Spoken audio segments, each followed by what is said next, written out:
Karen Garrison is the mother of twins, Lamont and Lawrence.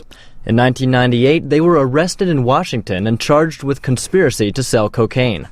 Lawrence was sentenced to more than 15 years in prison, Lamont to over 19. Nobody actually cared if they were innocent or guilty, because everybody that knew them knew they were innocent. But then when you talk to people that didn't know them, the first thing they kept saying is, well, why did they give them so much time? Did they ever get in trouble before? You know, were they bad boys in school? No. Lawrence Garrison is now free and is working with his mother to help change the criminal justice system that he says failed him and his brother. My brother and I aspired to be attorneys. Of course, now we don't want to be attorneys. After going through the system and seeing how the system actually works, we don't want to be attorneys anymore. One of the reasons the Garrison twins received such long sentences is because they were charged with selling cocaine in crack form rather than in powder. Federal law mandates a minimum 5-year sentence for intent to sell 5 grams of crack, which weighs the same as 2 pennies. But it takes 500 grams of powder cocaine to trigger the same mandatory minimum.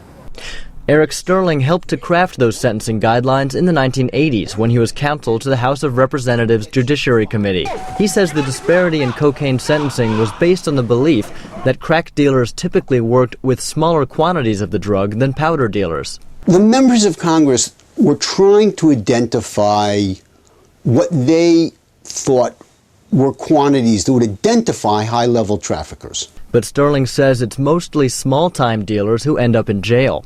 That's why he is now working to change the laws he helped to write. What's outrageous is they're overwhelmingly African American. For every white crack dealer, there are 10 black crack dealers prosecuted at the same time.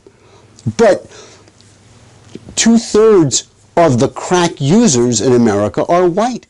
New legislation to fix the disparity raises the amount of crack that would trigger the mandatory sentence to 28 grams. Washington police official Lewis Cannon, the spokesman for the Fraternal Order of Police, is against that. He agrees that sentencing laws should be made more equal, but he wants tougher punishment for powder cocaine crimes.